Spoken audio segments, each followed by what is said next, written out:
Bismillahirrahmanirrahim. Assalamualaikum warahmatullahi wabarakatuh. Alhamdulillahirabbil alamin. Puji syukur mari kita panjatkan bersama kehadirat Allah Subhanahu wa taala, yang mana sampai pada kesempatan kali ini kita sekalian masih diberi kesehatan serta masih diberi kesempatan untuk kita dapat bertemu kembali dalam rangka menuntut ilmu, dalam rangka berbagi ilmu. Dan tentu ini adalah satu anugerah yang patut kita syukuri, karena di dalam kondisi yang serba terbatas ini kita masih memiliki sarana untuk kita dapat berbagi dan menambah ilmu. Dan memang harapan kita pandemi ini segera berakhir sehingga kita bisa memaksimalkan pembelajaran, karena bagaimanapun memang akan lebih efektif jika pembelajaran dilaksanakan secara tatap muka. Dan seperti biasa, sebelum kita mulai materi pada kesempatan kali ini, alangkah baiknya kita berdoa terlebih dahulu. Kita memohon kepada Allah Subhanahu wa taala semoga apa yang telah kita dapatkan selama ini serta apa yang akan kita dapatkan nanti senantiasa menjadi ilmu yang bermanfaat untuk diri kita, keluarga, agama, bangsa dan negara, dan semoga segala hajat kebaikan yang kita miliki diberi kemudahan dan akhirnya dikabulkan serta mendapat ridha Allah Subhanahu wa taala. Al-Fatihah. Alhamdulillahirabbil alamin arrahmanir rahim maliki yaumiddin. Iyyaka na'budu wa iyyaka nasta'in ihdinas siratal mustaqim siratal ladzina an'amta 'alaihim ghairil maghdubi 'alaihim waladdallin. Rabbi ighfirli wa liwalidayya wa lil mu'minina amin. Bismillahirrahmanirrahim. Raditu billahi rabban wa bil islami dinan wa bi Muhammadin nabiyyan wa rasulan. Rabbi zidni 'ilma wa rzuqni fahma. Amin ya rabbal alamin. Kemarin kita sudah berbicara tentang sejarah peradaban Islam secara umum, bahwa bagaimanapun sejarah itu tidak hanya membicarakan masa lalu, tapi pada dasarnya dia juga berbicara tentang masa depan, karena sejarah selalu mengulang cerita yang sama di setiap masa dengan tokoh yang berbeda. Jadi belajar sejarah adalah sebenarnya menjadikan kita lebih bijak, karena kita tahu ke depan akan seperti apa dan kita harus melakukan apa. Belajar dari pengalaman yang bagus di masa lalu akan menjadikan kita orang yang bagus di masa depan. Begitu juga apa yang menjadi sebab keburukan di masa lalu, kita harus belajar dari situ dengan harapan kita akan menghindari. Jadi yang buruk di masa lalu kita hindari untuk masa depan kita, yang baik di masa lalu kita laksanakan untuk kebaikan masa depan kita. Itu poin dari sejarah. Dan karena yang kita bahas untuk satu semester ini adalah peradaban Islam, maka tentu kita akan fokus pada sejarah peradaban Islam. Namun perlu kita ketahui juga bahwa terkadang kita harus melihat sisi gelap terlebih dahulu untuk menyadari betapa terangnya masa Islam. Jadi sebelum kita bicara tentang peradaban Islam, sebelum kita berbicara tentang bagaimana kejayaan-kejayaan dalam Islam, kita harus tahu dulu sebelum ada Islam itu bagaimana. Sehingga dari perbandingan pra-Islam kemudian pasca Islam, itu kita akan menemukan gambaran yang utuh. Jadi kita bisa menyadari betapa beruntungnya kita menjadi seorang muslim, itu harus ada perbandingannya. Perbandingannya adalah sebelum ada Islam. Jadi begitu ya. Jadi terkadang untuk tahu bahwa semisal obat ini bagus atau tidak, itu memang kita harus ada di fase sakit dulu, baru kemudian kita mencoba obat tersebut, kemudian kita mengatakan obat ini baik. Islam juga demikian. Maka dalam materi ketiga ini, di pertemuan ketiga ini, kita akan berbicara tentang Arab pra-Islam. Jadi sebelum Islam itu bagaimana, sehingga nanti kita punya perbandingan. Oh ternyata sebelum Islam begini, setelah Islam begini. Nah, gitu ya. Atau saja Jazirah Arab. Jazirah Arab itu kalau dalam bahasa Indonesia semenanjung Arabia. Jadi semenanjung. Jadi berbicara tentang, jadi memang kalau kita bicara Arab Saudi sekarang itu sebenarnya di sejarah awal Islam itu tidak ada nama Arab Saudi. Yang ada namanya Hijaz, kemudian Madinah, Makkah, Yaman, Hadramaut, Oman. Jadi Arab Saudi itu pasca adanya ia bisa dikatakan revolusi atau yang pemberontakan oleh King Saud. Kemudian nama negara ini disebut sebagai Arab Saudi. Tapi sebelumnya adalah Jazirah Arab, semenanjung Arabia. Kalau kita bicara ini saja, ini sejarahnya sudah panjang.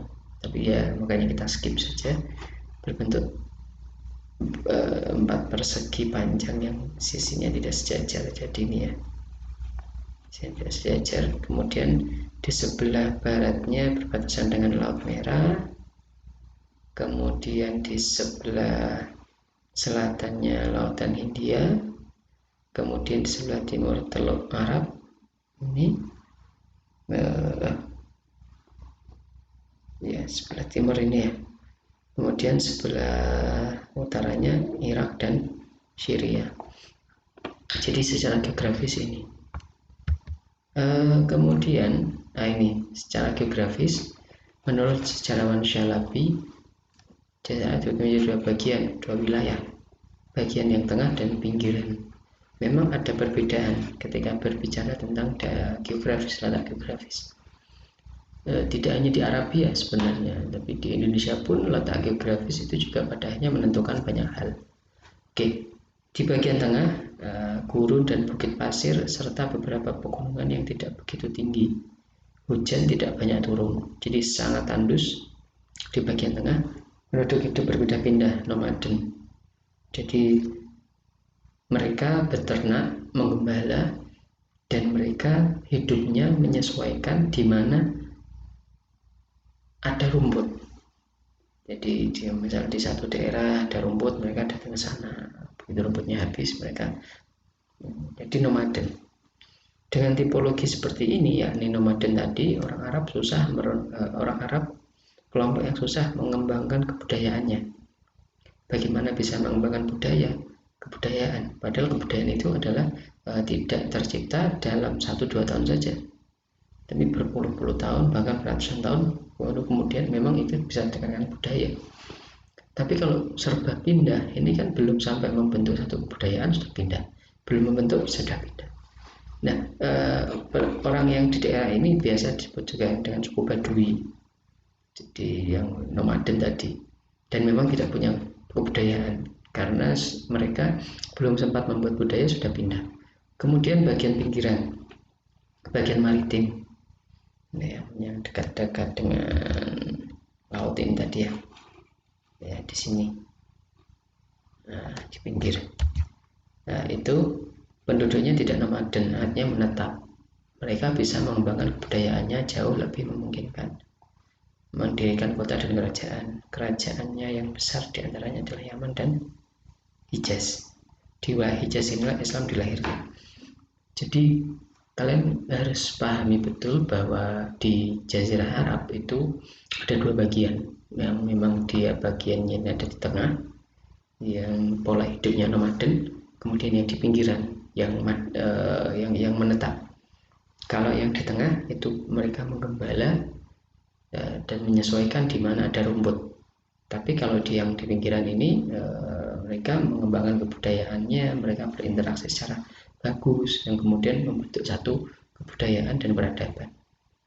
Nah, itu secara geografis. Kemudian ketika berbicara adat kebiasaan, memang ada pasti di setiap daerah, setiap suku, setiap peradaban, setiap kebudayaan, atau di setiap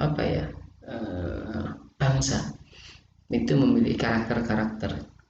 Nah, Memang ketika kita bicara Arab pra-Islam itu ada karakter positif dari bangsa Arab dengan karakter yang negatif, yang mana nanti seiring masuknya Islam, turunnya Islam di Jazirah Arab ini, adat yang karakter yang positif dan tidak bertentangan dengan Islam ini kemudian juga diadaptasi di dalam Islam. Jadi Islam itu sangat friendly, sangat bersahabat, sangat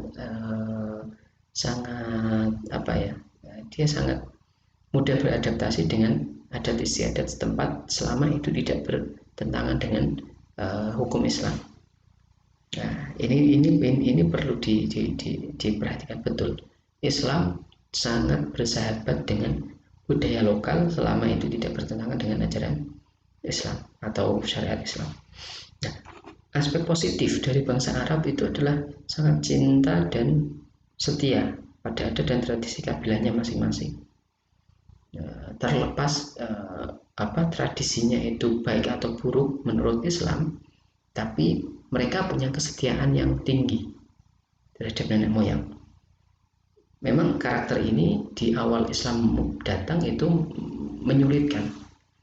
Jadi mengubah rasa kesetiaan terhadap nenek moyang itu kemudian sangat sulit karena memang sudah mereka terkenal setia. Tapi begitu mereka sudah masuk Islam, maka kesetiaan itu pun pada akhirnya juga tinggi. Jadi orang kalau sudah punya karakter setia, mau meskipun dia kemudian yang dia setiain itu adalah sesuatu yang buruk, dia tetap setia. Ya, maka ini ketika Islam datang ini diserap, diambil karakter ini yang kemudian menjadikan orang di Jazirah Arab itu memiliki kesetiaan yang bagus terhadap Islam. Mereka pemberani, berkorban untuk hal yang dipandangnya baik. Ya, nanti kita tahu bahwa ketika ini kemudian Islam datang, kemudian para loyalis Muslim ini, para pengikut setia Islam ini rela, ya karena dari awal memang bangsa Arab itu memiliki karakter yang rela berkorban untuk sesuatu yang dianggap baik. Nah, tapi di satu sisi bangsa Arab ini juga memiliki karakter yang negatif. Salah satunya memandang rendah derajat manusia dan membunuh bayi-bayi perempuan yang baru lahir, suka minum khamr, suka berjudi, mencuri, merampok, dan menghalalkan segala cara untuk mewujudkan keinginan, menyembah berhala, dan suka peperangan. Nah, ini tentu ketika Islam datang dihabisi, artinya dikikis, bahwa nanti di Islam persamaan derajat manusia, bahwa yang membedakan hanya ketakwaan, kemudian penghormatan terhadap menghargai perempuan, bahkan sejak dia lahir itu tidak kemudian ini oleh Islam dilawan betul itu.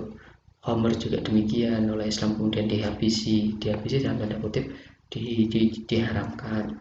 Berjudi demikian karena ini merugikan, kemudian mencuri demikian, menghalalkan segala cara ini juga oleh Islam kemudian dihapus. Nah, karena ini ada unsur merugikan orang lain ketika menghalalkan segala cara. Kemudian menyembah berhala juga dihabisi, kemudian suka peperangan ini kemudian ditekan, diminimalisir. Memang Islam punya sejarah peperangan, tapi itu bukan dalam rangka kemudian untuk hal-hal yang sepele, tapi dalam rangka mempertahankan diri. Nah, nanti kita akan bicara di sana di pertemuan-pertemuan selanjutnya. Jadi bukan untuk hari ini ya. Nah, kemudian pemerintahan. Sebelum datangnya agama Islam tidak mengenal sistem pemerintahan. Masing-masing kabilah mempunyai pemerintahan sendiri yang dikepalai oleh seorang syekh. Jadi kepala suku. Jadi kepala kabilah. Jadi mereka ya kelompok-kelompok begitu, kabilah-kabilah. Jadi belum ada sistem kenegaraan, kemudian belum ada perundang-undangan, pokoknya itu. Setiap kabilah memiliki hakim yang bertugas mengadili dan menetapkan putusan saat terjadi perselisihan. Jadi setiap kabilah itu punya penentu, punya hakim, bahkan ya juga punya juru bicara. Nah itu sebelum datangnya ke Islam, masyarakat tidak mengenal pemerintahan pusat. Pokoknya itu ya tadi negara-negara kecil, kabilah-kabilah kecil yang kemudian ya tidak ada pertanggungjawaban dengan pusat, tidak ada pimpinan daerah, belum ada. Jadi benar-benar masih sangat-sangat otonom pemerintah saat itu sebelum ada Islam. Nah, tentu setelah Islam nanti akan ada perubahan. Makanya saya sampaikan di awal tadi, kita harus tahu pra-Islam, kemudian setelah itu kita masuk ke pasca Islam. Dari situ kita nanti akan ketemu, oh ternyata perbedaannya di sini, Pak. Nah, kalian perlu ingat dalam pemerintahan di Arab pra-Islam itu tidak ada pemerintahan pusat. Kemudian memang ada kerajaan-kerajaan lokal, tapi sifatnya itu ya otonom banget. Mereka mengikrarkan dirinya menjadi imperiumnya Romawi, semisal bawahnya Romawi, tapi ya tetap secara praktis mereka tetap satu kerajaan otonom tadi, maksudnya begitu ya. Kemudian terkait agama dan kepercayaan, sebelum Islam datang ke negeri Arab, orang sudah mempercayakan keesaan Allah sebagai Tuhan.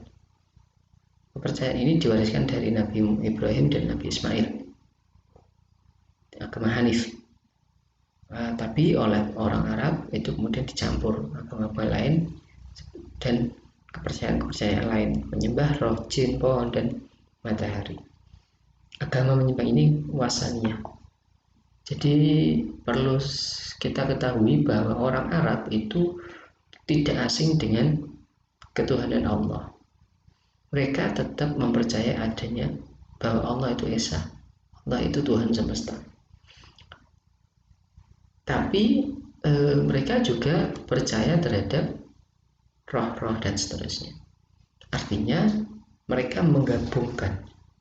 Jadi untuk urusan sehari-hari yang sepele, mereka biasanya memanggil Tuhan-Tuhan yang ya Tuhan berhala, yang ada di pohon, ya, matahari. Tapi untuk urusan-urusan yang sangat besar, untuk urusan-urusan yang urgent, mereka selalu memintanya ke Allah. Jadi menarik sistem kepercayaan mereka. Untuk hal-hal yang besar, mereka tidak percaya dengan berhala. Artinya tidak meminta pada berhala. Tapi untuk urusan sehari-hari mereka ke berhala, ke pohon. Artinya apa? Saya ambilkan contoh. Ketika Makkah hendak dibumi hanguskan oleh Raja Abroha,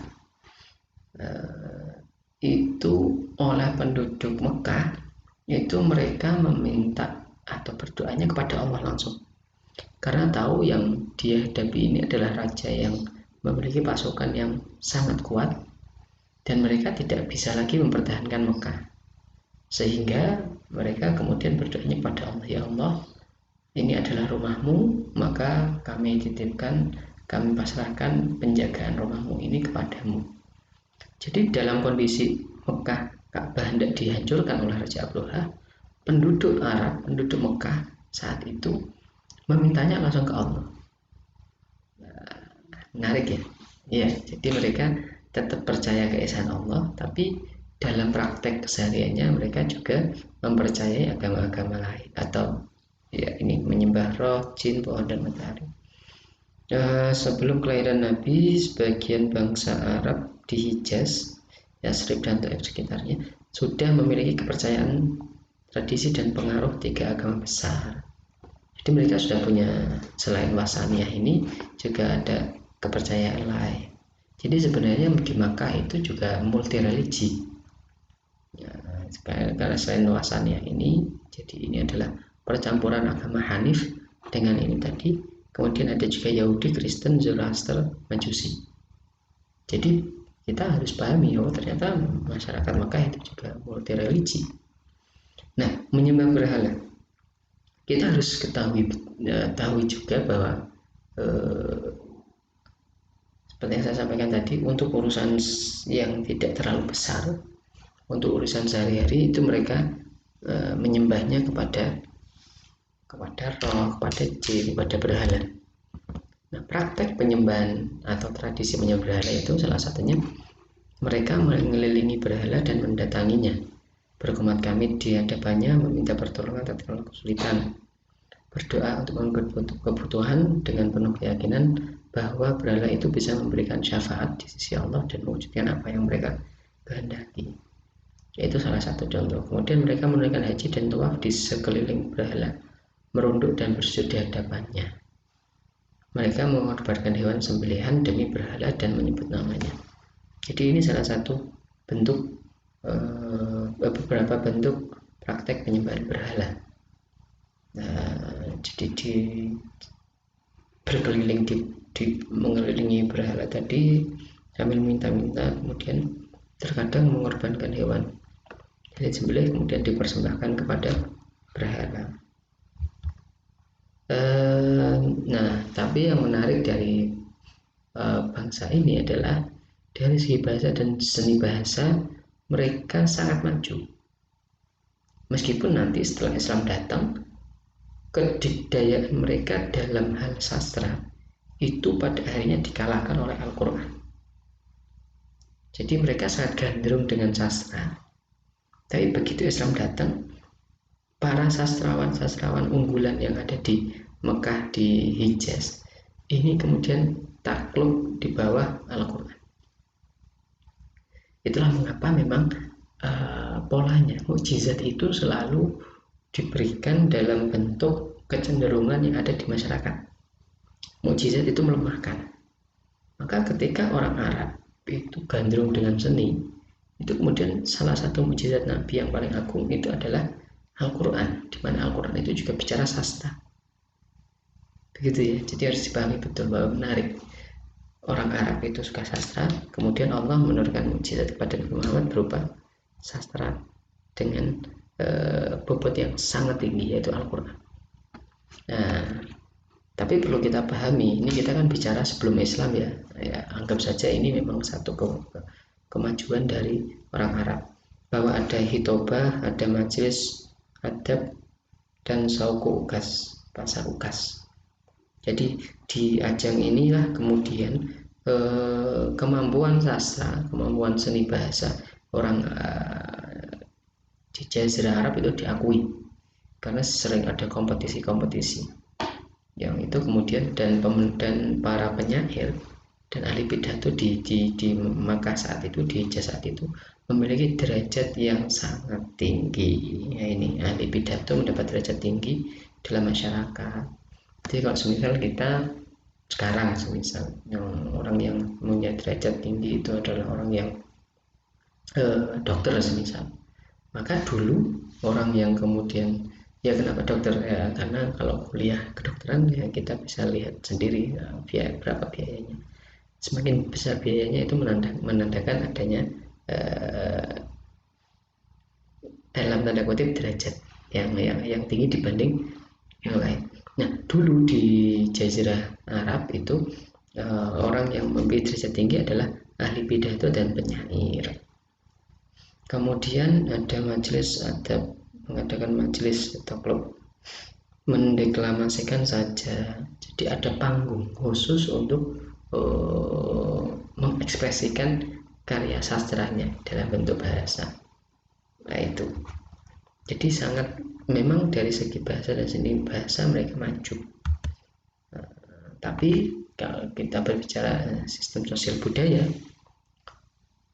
bangsa Arab pra-Islam terkenal dengan zaman jahiliyah. Jahiliyah mempunyai konotasi barbarisme, tidak beradab, kasar, buas, dan tak berbudaya. Kebudayaan mereka sudah sangat menyesatkan, membunuh anak perempuan, membawa sial dalam keluarga, berperang terus-menerus, minum khamar, berjudi, dan berzina. Jadi dari segi sosial dan budaya mereka itu kalau sekarang menyebutnya zaman jahiliyah itu. Karena apa? Sebenarnya jahiliyah di sini ini. Jadi jahiliyahnya adalah membangkang pada kebenaran. Jadi bukan kok minim ilmu itu bukan. Jadi ini jahiliyah bukanlah jahil yang berarti tiada ilmu. Nama pengertian yang safah, al-ghadab, kemudian anfa, sedai, berang, dan tolol. Jadi jahiliyah di sini bukan berarti tidak punya ilmu. tapi lebih kepada sikap ini tadi. Nah, jadi lebih tepatnya jahiliyah yang dimaksud adalah jahiliyah dalam menerima kebenaran. Mereka paham betul Al-Quran itu hebat. Tidak ada sastra yang bisa mengalahkan, tapi karena ketololan dan kejahiliannya mereka, itu tidak mau menerima agama Islam. Nah, jadi itu jadi bukan jahiliyah dari segi ilmu ya, lebih kepada jahiliyah karena tidak menerima kebenaran yang sudah nyata. Nah ini salah satu juga bentuk kejahilian mereka. Jadi relasi laki-laki dan perempuan ini kenapa saya sebutkan begini, karena nanti kita juga akan berbicara relasi laki-laki dan perempuan setelah adanya Islam. Kira-kira ada tidak perubahan relasi laki-laki dan perempuan setelah adanya Islam? Maka kita harus tahu dulu fakta sebelum ada Islam, sehingga kita nanti bisa memperbandingkan fakta setelah ada Islam. Jadi ada pernikahan spontan, laki-laki lain yang menjadi wali wanita, dia bisa menikahinya setelah menyerahkan. Jadi sakdek saknyet rasanya begitu. Jadi misal ada seseorang suka sama perempuan, itu langsung saat itu juga dia datangi orang tuanya, langsung nikah pokoknya. Sementara kalau dalam Islam kan ada istilah ta'aruf dan seterusnya. Para laki-laki bisa mendatangi wanita sekehendak hatinya. Jadi saat itu prostitusi ya hal yang wajar. Pokoknya sih dipengin mana ya didatangi sudah. Kemudian pernikahan istibda, laki-laki menyuruh istrinya bercampur kepada laki lain hingga mendapat kejelasan bahwa istrinya hamil. Lalu suami mengambil istrinya kembali bila menghendaki, karena seorang suami menghendaki kelahiran seorang anak yang pintar dan baik. Jadi istrinya itu justru disuruh untuk bergaul, untuk bercampur dengan laki-laki lain yang dalam tanda kutip tentu memiliki nasab yang baik, memiliki kecerdasan yang baik, kemudian memiliki karakteristik yang pemberani. Itu disuruh sama suaminya. Setelah istrinya hamil dari laki-laki yang tadi, itu kemudian suami mengambil istrinya, kemudian membesarkan anaknya. Jadi kayak dia pengen bibit yang bagus dari orang yang berkualitas, jadi istrinya distorke, diberikan atau disuruh bergaul dengan laki-laki yang hebat tadi. Setelah jelas hamil, kemudian baru kembali ke suami. Ini ada di era jahiliyah, dan ini wajar untuk saat itu. Nah dari sini nanti kita akan tahu, setelah Islam datang ternyata praktek ini tidak ada, karena bagaimanapun ini kemudian merusak nasab, begitu ya. Jadi ini kita bicara tentang contoh kejahilian mereka di era saat itu. Kemudian laki-laki dan wanita bisa saling berhimpun dalam berbagai medan peperangan. Untuk pihak yang menang bisa menawan wanita dari pihak yang kalah dan menghalalkannya menurut kemauannya.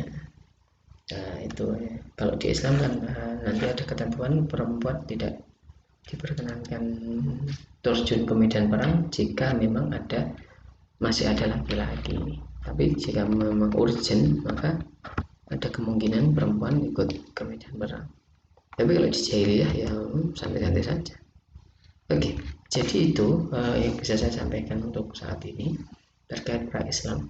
Sebenarnya tidak hanya ini yang terpotret dalam sejarah. Ada banyak sekali contoh-contoh kejahilian kafir Quraisy sebelum Islam datang tentu. Makanya kalian jangan hanya puas dengan apa yang saya sampaikan saat ini. Silakan kalian bertanya, kemudian pastikan kalian juga mencari dari sumber-sumber lain. Jadi ada banyak sekali, bahkan ada buku yang khusus berbicara pra-Islam. Jadi pahami betul pra-Islamnya, sehingga setelah kita paham pra-Islam, kemudian Islam datang, kita akan menemukan perbedaan yang signifikan antara era pra-Islam dengan pasca Islam. Dari situ kita akan tahu ternyata memang Islam itu benar-benar hadir untuk menata sesuatu yang sudah berantakan ini tadi. Jadi itu saya kira untuk hari ini. Saya tunggu pertanyaan-pertanyaannya, dan mungkin di pertanyaan yang diajukan teman kalian punya jawabannya, ditanggapi saja. Jadi diskusi yang akan kita lakukan itu bukan diskusi yang hanya searah saja, mahasiswa dosen, tapi boleh mahasiswa sama mahasiswa, nanti mahasiswa, kemudian nanti saya hanya menanggapi. Jadi prinsipnya begitu. Saya kira itu untuk kesempatan kali ini. Jika ada yang kurang mohon ditambahi, jika ada yang lebih mohon dikurangi. Akhirul kalam, wassalamualaikum warahmatullahi wabarakatuh.